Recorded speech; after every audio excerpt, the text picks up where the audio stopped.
បងប្អូនប្រសិនជាខ្ញុំនិយាយថារថយន្ត MPV ប្រភេទគ្រួសារប្រភេទកៅអីនៅខាងក្រៅនេះតម្លៃត្រឹមតែ20000ជាងតើបងប្អូនជឿទេប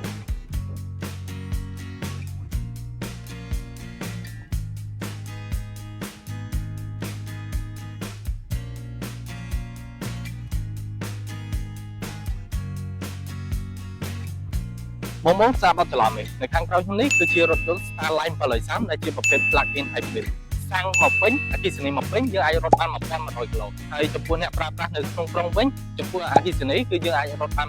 125ហើយចំពោះសាំងមកពេញគឺបាន52លីត្រអញ្ចឹងយើងមកមើលផ្នែកនៅខាងក្នុងជាមួយខ្ញុំទាំងអស់គ្នាអញ្ចឹងយើងកន្លែងមកមើលផ្នែកនៅខាងក្នុងរបស់រថយន្តគឺមានភាពធំទូលាយជាមួយនឹងអេក្រង់កំសាន្ត12អ៊ីង.8ជាមួយនឹងអេក្រង់កុងត3.5អ៊ីងជាមួយនឹងដៃចង្កូតអេឡិចត្រូនិកធូរងាយស្រួលបើកបរហើយក៏បំពាក់ដោយ Valence Charge ដែលយើងអាចសាកថ្មទូរស័ព្ទបានផងដែរបងប្អូនអញ្ចឹងយើងកន្លែងមកមើលផ្នែកនេះខាងក្រោយរបស់រថយន្តវិញតែខាងក្រោយរបស់រថយន្តក៏បំពាក់ដោយទ្វារអូតូផងដែរ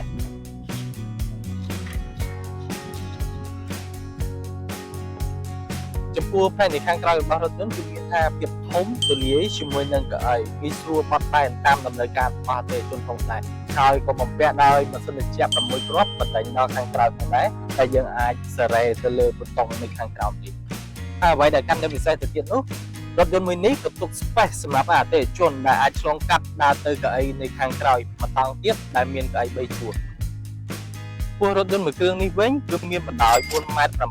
ទទឹង 1.8 m កម្ពស់ 1.7 m រីឯកង់មុខនិងកង់ក្រោយប្រវែងរបស់វា 2.7 m ជាមួយនឹងបាតឡានពីដីប្រវែងរបស់វាពីទឹក5ផងដែរអញ្ចឹងប្រសិនបើបងប្អូនមានតម្រូវការទៅលើរថយន្តប្រភេទ MPV 7កៅអីគ្រួសារនេះបងប្អូនអាចចាក់ទៅតាមលេខទូរស័ព្ទដូចខាងលើឬមួយក៏បងប្អូនអាចចេញមកកាន់ showroom ផ្ទាល់សិនក៏បានដើម្បីតេស្តdrive សាកល្បងទៅលើរថយន្តប្រភេទ Starline 730នេះសិនក៏បានជាចុងក្រោយសូមអរគុណសូមគោរពលា